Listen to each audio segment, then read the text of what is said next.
अग्निवीर के सैकड़ों युवाओं में दिखा गुस्सा। राहुल गांधी से मिलने पहुंचे सैकड़ों अग्निवीर। आगे देखिए।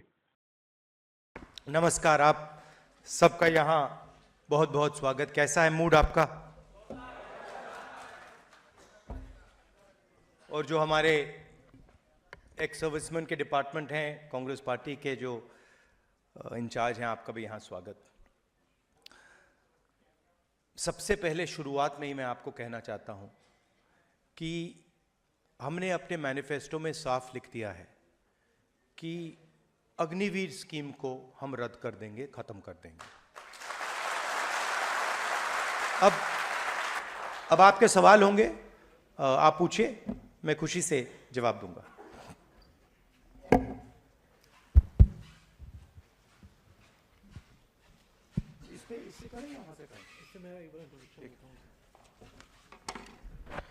एक तो राहुल जी, जो आज ये हमारे तमाम छात्र और स्टूडेंट्स, यंगस्टर्स, दोस्त मेरे आए हुए हैं, ये अपने अपने ज़िलों में अग्निवीर को लेके बहुत बड़ी लंबे समय से लड़ाई लड़ रहे हैं। कुछ ऐसे भी छात्र मुझे आज भी मिले और गाँव में भी मिले कि जिनके ऊपर बहुत गंभीर मुकदमे भी दर्ज कर दिए सरकार ने, जब इन्होंने इसको लेकर प्रोटेस्ट करना शुरू करा। आज काफ़ी लगभग जितने छात्र आए हैं, सबके कुछ ना कुछ सवाल थे, लेकिन हमने एक फॉर्मेट बनाया है, जो मैं आपको भी एक फॉर्म दूंगा, कि हमने एक फॉर्म फिल कराया था आज। इस फॉर्म में हमने 10 से 12 स्टूडेंट करें आइडेंटिफाई, जिनके हमने सबके जो सवाल थे वो ले लिए थे, और सबको हम उनका जवाब देंगे आपकी चिट्ठी के माध्यम से। 10 से 12 लोगों के हमने रैंडम पिक करे क्वेश्चंस, जो आपसे सवाल करेंगे।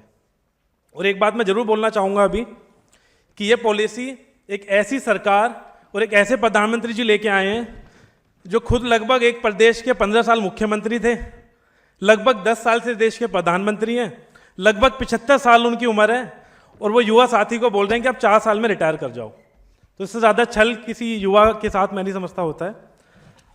अब मैं आप साथियों से भी अपील करूंगा कि अपनी बात 1 मिनट के अंदर रखें, और साथ के साथ अपने बारे में भी बताएं, अपनी जर्नी के बारे में बताएं, आप किस परिवार से बिलोंग करते हो, आप क्या करते हो। तो मैं नाम लेने शुरू करूंगा और 1 मिनट के अंदर आप अपना सवाल करें। पहला नाम है पंकज कुमार गया। मैं पंकज गया बिहार के रहने वाला हूं, और मैं अम्बेडकर जाति, अति पिछड़ा जाति से बिलोंग करता हूं। सर, मैं अपना समाज में, अम्बेडकर समाज में, मैं फर्स्ट बार आर्मी को भर्ती देखा था, जिसने 3 से 4 साल हमने प्रैक्टिस किया, तो लास्ट एज में मेरा आर्मी का पूरा प्रक्रिया हमने पास कर ली। तो सर, पूरा प्रक्रिया हमने पास कर ली, तो सरकार ने मेरी भर्ती को पूरा रद्द कर दी। तो पढ़ाई लिखाई के लिए तो सर पैसा की भी ज़रूरत होती है, तो हमने माँ का भी गहना गिरवी रखा, खेत भी इजारा धरा सर। तो स्थिति बहुत दयनीय हो गई सर, और ऊपर से मेरा भर्ती भी कैंसिल हो गया, और इसका मैं बहिष्कार किया, रोड पे बहिष्कार इसको किया, तो मेरे ऊपर मुकदमे लगे, जिसमें 12 धारा मेरे ऊपर लगे, और जब 12 धारा लगे तो हमें जेल में बंद कर दिया 3 महीना के लिए। हम 3 महीने जेल में रहे। उसके बाद सर बाहर आए, तो अब ओवर एज भी हो गया, हम अब कुछ करने लायक भी नहीं है। अब सरकार ने तो बोल दी भी है कि जिसको ऊपर अग्निवीर के मुकदमे होंगे वो जॉब में नहीं जा सकते। तो सर, मैं जाऊं कहाँ, मैं क्या करूं? और सर, मेरे पास पैसा भी नहीं था दिल्ली आने के लिए। मेरे घर में 3 kg चना था, वो चना बेच के आया, जिसमें 90 रुपया मेरे पास था। करूं तो क्या करें सर? तो मैं आपको, हमारे मैनिफेस्टो में हम एक नई योजना लाए हैं। जी सर। शायद वो आप जैसे युवाओं के लिए ही डिजाइन्ड है। उसको हम कहते हैं पहली नौकरी पक्की। मनरेगा में रोजगार का अधिकार मिलता है, मजदूरी का अधिकार, मजदूरी करने के लिए सरकार अधिकार देती है। अब हम पहली नौकरी का अधिकार हिंदुस्तान के युवाओं को देने जा रहे हैं। तो कैसे होगा? हिंदुस्तान में ग्रेजुएट्स, कॉलेज, यूनिवर्सिटी वाले, डिप्लोमा होल्डर्स को यह अधिकार मिलेगा। पब्लिक सेक्टर में, प्राइवेट सेक्टर में, सरकारी ऑफिसेज में, सरकारी अस्पतालों में, सरकारी कॉलेजेस, यूनिवर्सिटीज में 1 साल की गारंटीड जॉब मिलेगी, 8,500 रुपए महीने के, 1 लाख रुपए साल के आपके बैंक अकाउंट में जाएंगे। ये अप्रेंटिसशिप का रास्ता है, एक प्रकार से 1 साल की जॉब कम ट्रेनिंग हम हिंदुस्तान के सारे बेरोजगार युवाओं के लिए अधिकार देने जा रहे हैं। तो उससे आपको जॉब मार्केट में एंट्री मिल जाएगी। सीधा सा आइडिया है। जैसे ये बड़े बड़े बिजनेस वाले होते हैं, इनके बच्चों को ये अपनी कंपनी में नौकरी दे देते हैं, उसको वो अप्रेंटिसशिप कहते हैं। 6 महीने की नौकरी होती है, 1 साल की नौकरी होती है। तो वैसे ही वही सुविधा हम हिंदुस्तान के हर बेरोजगार युवा को दे रहे हैं कि आप सरकार से अगर 1 साल की नौकरी मांगोगे, सरकार को आपको देने ही होगी। सरकार मना नहीं कर पाएगी।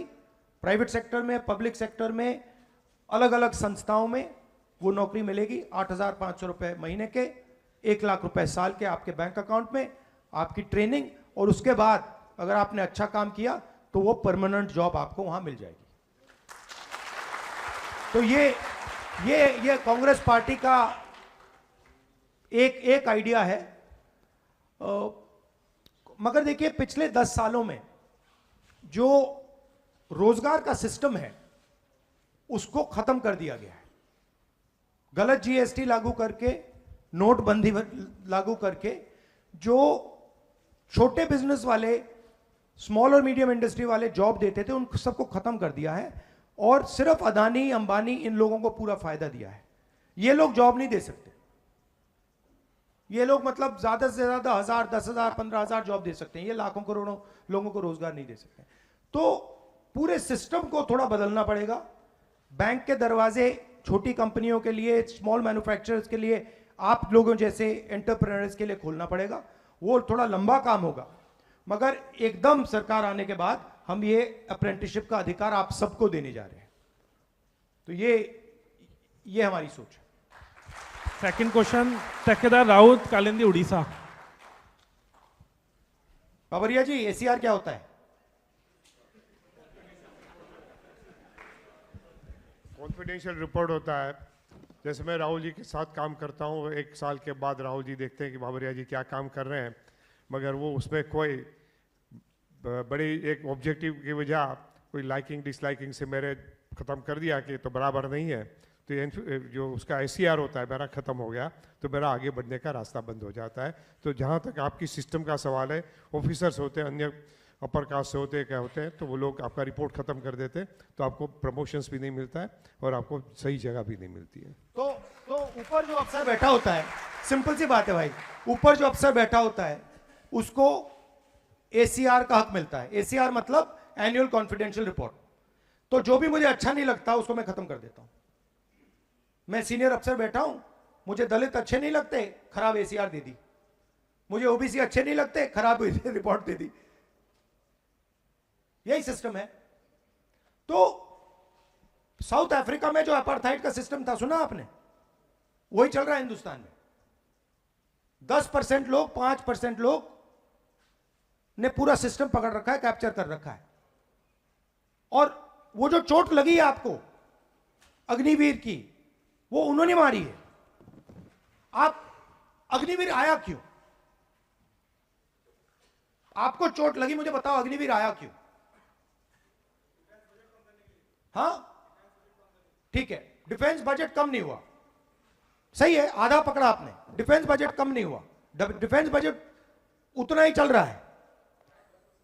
नहीं, अदानी को हथियार देने थे, सीधी सी बात है। डिफेंस बजट है, इतना भैया हमें सेना को देना है, इतना पेंशन को देना है, इतना ट्रेनिंग में देना है, इतना हथियारों के लिए देना है। अदानी को हमने डिफेंस इंडस्ट्री पकड़ानी है, हथियार उसके होंगे, पैसा हमें वहां ज्यादा डालना है, सारे के सारे इजराइल के हथियार अदानी बनाएगा। इसीलिए अगर हम अदानी के लिए पैसा बना रहे हैं तो फिर जवानों के हाथ से लो, अग्निवीर लागू करो। ये हो रहा है। तो सिस्टम को समझना है। पहले राइफल ऑर्डिनेंस फैक्ट्री बनाती थी, पहले एम्यूनिशन ऑर्डिनेंस फैक्ट्री बनाती थी, ड्रोन एचएएल बनाता था, एयरक्राफ्ट एचएएल बनाता था। राफेल डील में अनिल अंबानी को दे दिया। अनिल अंबानी ने कभी जहाज नहीं बनाया जिंदगी में, उसको उठा के दे दिया। सारी की सारी राइफल अदानी बना रहा है, सारी के सारे शेल्स कारतूस अदानी बना रहा है, ड्रोन्स अदानी बना रहा है। तो ये हो रहा है। सिंपल सा डिसीजन है, ब्यूरोक्रेट ले रहा है कि भैया अदानी को पैसा देना है, डिफेंस बजट में से अदानी को अगर पैसा देना है, कारतूस के लिए, गन्स के लिए, एम्यूनिशन के लिए पैसा देना है, तो कहां से आएगा? आपकी जेब से आएगा। नमस्कार जी, बिहार के हो आप?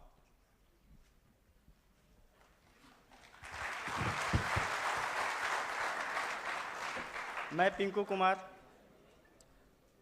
गया बिहार से, ओबीसी जाति। मैं वही जो भाई लोग बता रहे हैं, 1.5 लाख युवा पीड़ित अभी तक घूम रहे हैं, दर दर की ठोकरें खा रहे हैं, पैसे नहीं घर से मिल रहे हैं, नहीं जुट पा रहा है गार्जियन से आके। यहाँ बंगला साहिब गुरुद्वारा में खाना खाया जा रहा है, फिर लात मार के भगाया जा रहा है। फिर वही ट्रेन पकड़ के वहाँ भी टीटी भी घूसा मार रहा है, ट्रेन में जगह भी नहीं मिल रही है, बाथरूम के गेट पे सो के जाते हैं, आते हैं। वंदे वंदे भारत, वंदे भारत, वंदे भारत, वंदे भारत हम लोग का नसीब ही का है सब। वही बात बताने आए हैं कि जो बीजेपी बता रहे हैं कि हमारी कांग्रेस की सरकार आएगी तो मंगलसूत्र होता है जो माँ पहनती है, वही बेच देगी कांग्रेस। तो हमने सोचा कि हमारा जो खाया है पैसा, जो 1.5 लाख युवा का जो हम लोग गिरवी रख के पैसा पढ़ाई कर रहे थे, संस्था में दिए, माँ का गहना बेचे और खेत का गिरवी भी धर दिए हैं सर, और उसका भी संस्था में पैसा जो अति भी कर दिए हैं। अभी तक गहना भी नहीं छूट पाया, नहीं अति भी छूट पाया है। तो और हम लोग का वही बीजेपी बता रहा था कि कांग्रेस की सरकार आएगी तो मंगलसूत्र बेच के माँ का अति कर लेगा। तो हमने क्या कहा कि चलो आप लोग भी तो वही किए जो हम लोग को करना था, अति कर दिए, जो पेंडिंग युवा को अति बेरोजगार बना दिए। और वही हम लोग को गार्जियन बोलते हैं, जो बूढ़ा लोग है वहाँ गांव घर का, जो बोले कि गांधी युग में अच्छा शिक्षित लोग आ रहे हैं, उन लोग से जाकर मिलो। तो अभिलाष भैया हम लोग के साथ यूट्यूब द्वारा हम लोग को सहारा मिला, फिर कर्नल रोहित चौधरी सर हम लोग को फिर इतना अधिक पहुँचाए हम लोगों के यहाँ तक। और देखते हैं हम लोग आज अभी तक जगाए हुए हैं कि राहुल सर अब हम लोग को कुछ करे। हम लोग बहुत दर दर की ठोकरें, गांव घर से हम लोग को शादी भी हुआ, माँ का भी गहना नहीं बचा पाए, और हमारा शादी ठीक हुआ था कि लड़का अब तो जॉब पा लिया है, तो जॉब पा लिया तो न माँ का गहना बचा, न पत्नी को हम अब मंगलसूत्र पहना पाए हैं।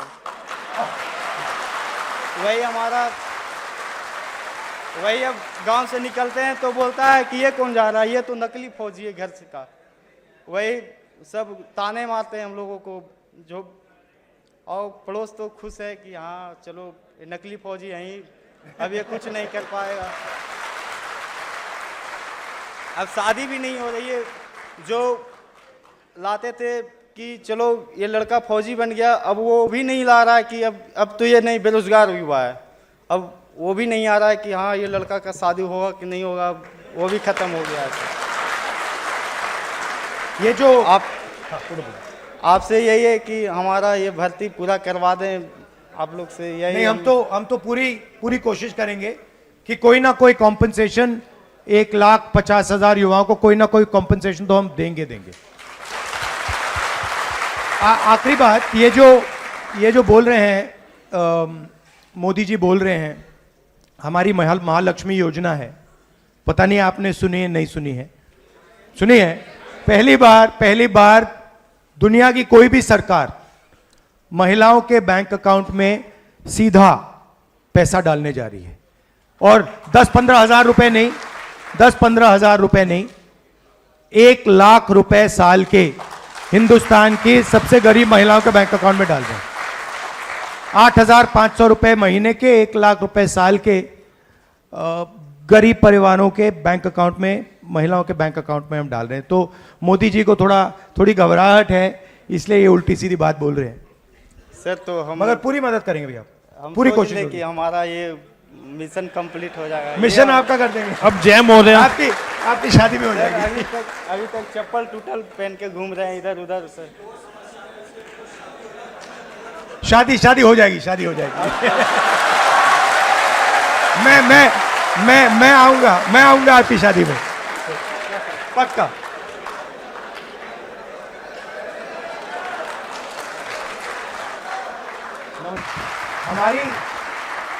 हमारी नमस्कार, आपका नाम?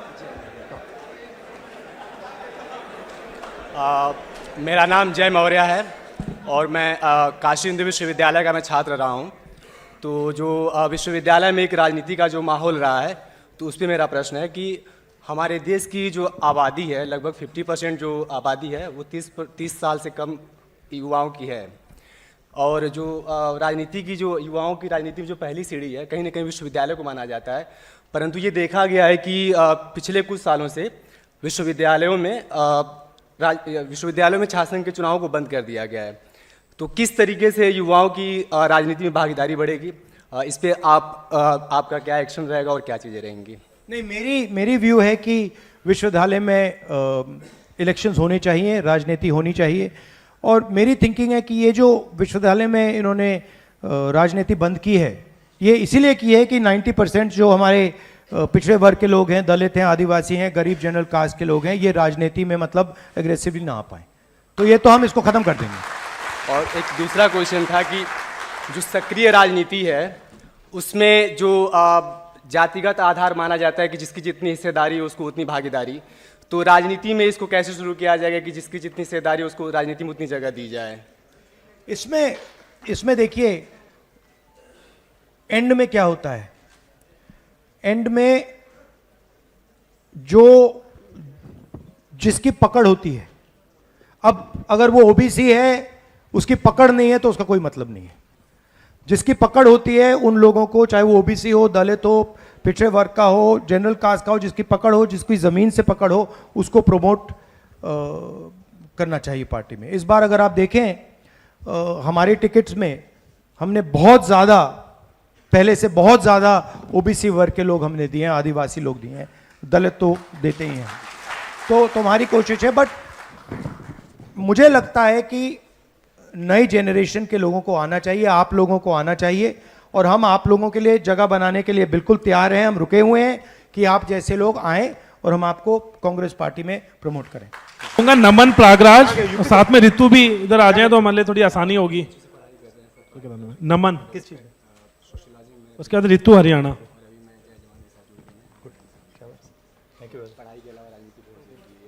ठीक है, बिल्कुल। ऋतु नमस्कार। पहले आप मैं नमन इलाहाबाद का रहने वाला हूं और उत्तर प्रदेश में रहने वाला हूं। उत्तर प्रदेश में को एक दूसरे नाम से जाना जाता है, जिसको भर्ती स्कैम प्रदेश के नाम से जाना जाता है। तो सर, मैं आपसे ये सवाल करता हूं कि जो उत्तर प्रदेश का युवा है वह किसी न किसी भर्ती परीक्षा की तैयारी करता है उत्तर प्रदेश में आकर के इलाहाबाद, जिसको रोजगार फैक्ट्री के नाम से जाना जाता है।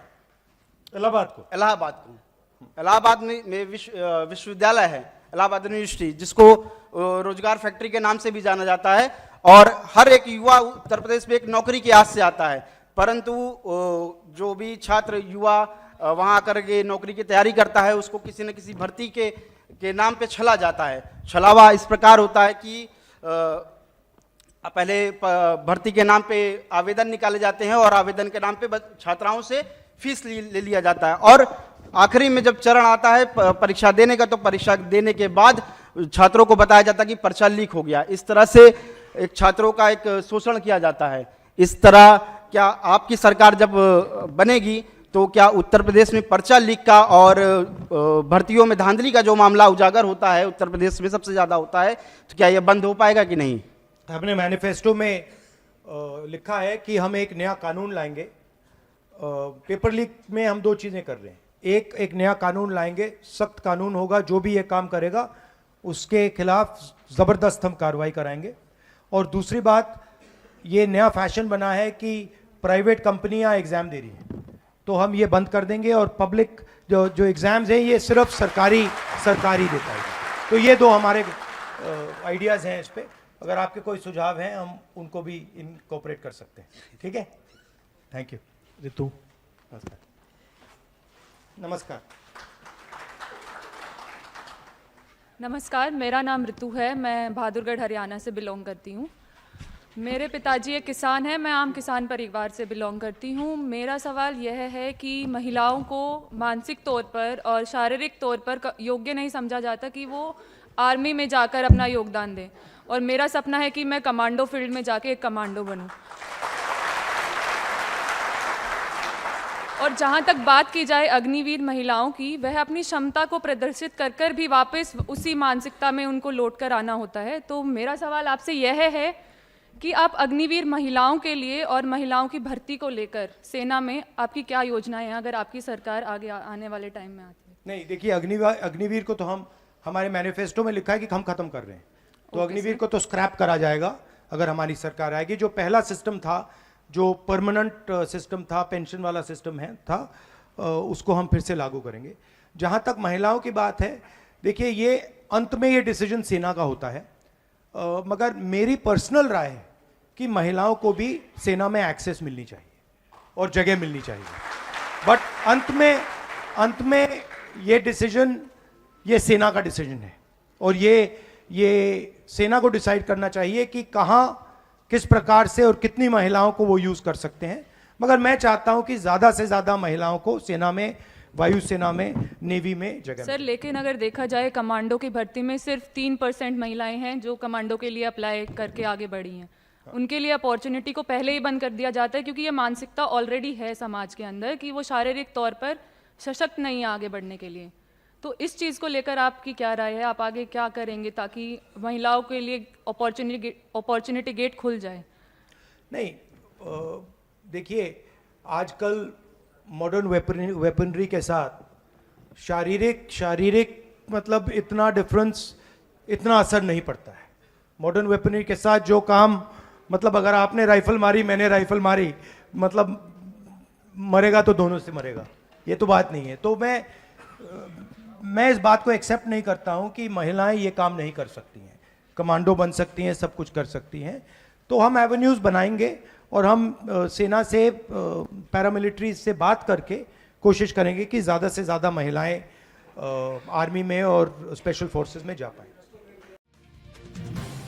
नमस्कार, मैं हूं जावेद आलम। आपको यह वीडियो पसंद आया हो तो आप लाइक, कमेंट, सब्सक्राइब जरूर करें, ताकि आने वाले हर नई वीडियो का अपडेट मिले आपको सबसे पहले। आप देखते रहिए LKP न्यूज़।